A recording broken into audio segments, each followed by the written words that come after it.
আমার সাথে বলুন, আউযু বিল্লাহি মিনাশ শাইতানির রাজীম। বিসমিল্লাহির রাহমানির রাহিম। ওয়ালা তুতুস সুফাহা আমওয়ালাকুমুল্লাতী জা'আলাল্লাহু লাকুম কিয়ামান ওয়ারযুকুহুম ফিহা ওয়াকসুহুম ওয়াকুলু লাহুম قولا معروفا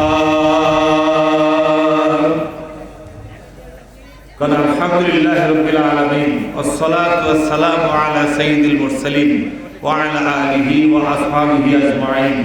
আমি আপনাদের সামনে কোরআনুল কারীমের 4 নম্বর সূরা, কয় নম্বর?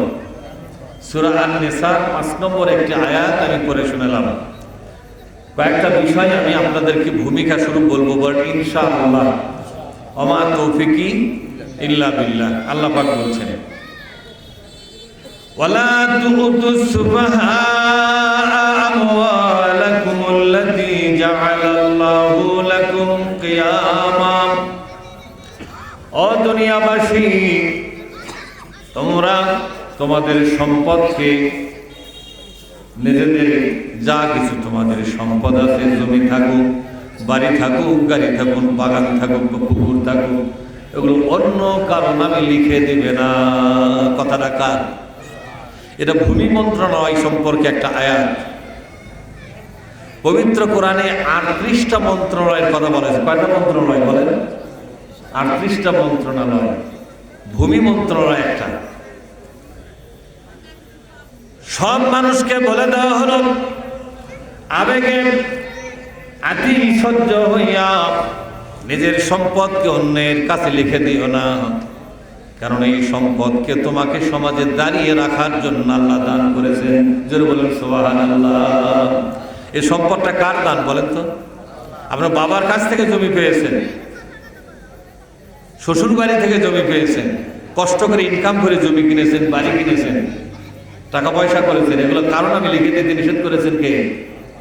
কিন্তু আমরা মাঝে মধ্যে দেখি অনেক লোক লিখে দেয় না, কিন্তু পরবর্তী সময় কি হয় তার বলেন তো? করুণ অবস্থা হয় না? আল্লাহ পাক বলছেন, দুনিয়াবাসী, তোমরা তোমাদের সম্পদকে কারো জন্য লিখে দিবে না। এই সমাজে তোমাকে শক্তিশালী ভাবে, সম্মানের সাথে, মর্যাদার সাথে দাঁড়িয়ে রাখার জন্য আমি তোমাকে সম্পদটা দান করেছি। যতদিন বেঁচে আছো তোমার নামে রেখে দাও। সুবহানাল্লাহ বলেন।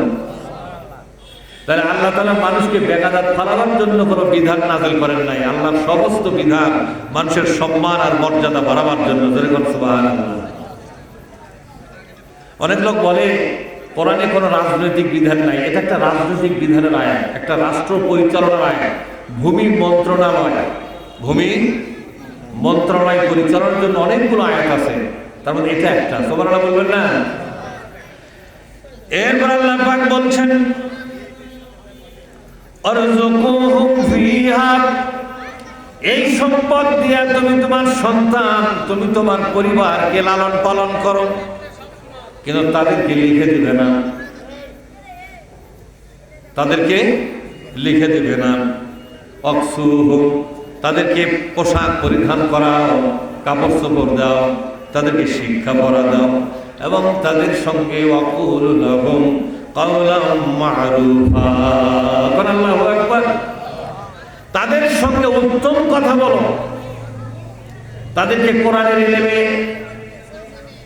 আলেম বানায়া দাও, তাদেরকে কোরআনের জ্ঞানে জ্ঞানী বানাও, হাদিসের জ্ঞানে জ্ঞানী বানাও, তাদের সাথে উত্তম আচরণ করো। অসৎ ব্যবহার পরিবারের কারো সাথে করা যাবে না। আপনি ইনকাম করে খাওয়াচ্ছেন মানে কি আপনি ওই পরিবারের আপনি কি হয়েছেন? প্রভু? যেরকম প্রভু হতে পারবেন? আপনি শুধুমাত্র ওই পরিবারের জন্য একজন গার্জিয়ান মাত্র। কিন্তু আল্লাহ তাআলা কি বলছেন?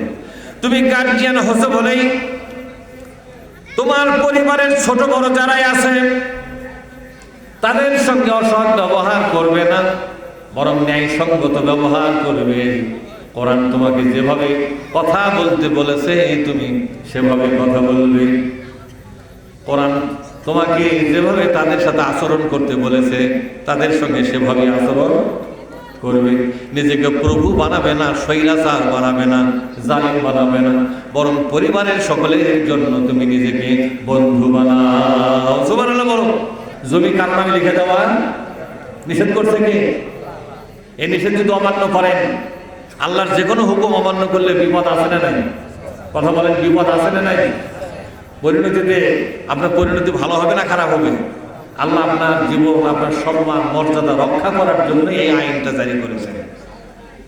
আল্লাহর এই আইন মানতে রাজি আছেন আপনারা? বলেন তো, রাজি আছেন? কারা কারা একটু হাত তুলে দেখান তো দেখি। হাত তোলা যায়? হাত তোলা যায়? আল্লাহ যদি হাত দিয়ে থাকে একটু তুলে দেখান তো, এই আইন মানবেন?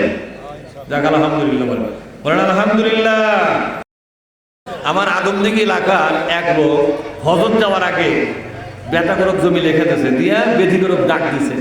ডাক দিয়ে বলছে, মা কিছু দিবার পাইলাম না, তোমাকে দোয়া করে গেলাম, আল্লাহ যেন দুধে ভাতে খায়। তো দুই বেটির মধ্যে ছোট বেটি যাই আছে, তাই বলছে আব্বারও একটা কথা কব। তা করছে কব। তা তুমি এক কাম করো, এই দোয়াটা আমার ভাই গরক দাও, আর ভাই গরক কও জমি কটা আমাকে নামে লিখে দেবে। তোমার দোয়া যদি দুধে ভাতে খায়, তাহলে সেই দোয়া ভাই গরক দিয়ে জমি কটা আমাকে লিখে দেবে। কও তোমার দোয়া একবার না, আমরা জমি করা দাও, ঠিক না? ব্যাটিং জমি করা। এগুলো বাপ হচ্ছে আল্লাহর আইনের মধ্যে থাকা বাপ, না আল্লাহর আইনকে ঠেলে অন্যদিকে যাওয়া বাপ? এরাই হচ্ছে আল্লাহর আইনের সীমানার মধ্যে থাকতে, এরা রেজেক দাতা হচ্ছে। এরা আল্লাহকে হাজিরা দেওয়ার জন্য কাবা শরীফে যায়, বলতেছে আল্লাহ আমি হাজির হয়ে গেছি। কি হয়ে গেছে? হাজির হয়ে গেছে। তোমার আইনে আমি হজ করতে আসছি। ফেরেশতা পর্যন্ত অবাক যে আল্লাহর আইন অমান্য করে কাবা থাকছি তুই। কথা ঠিক না?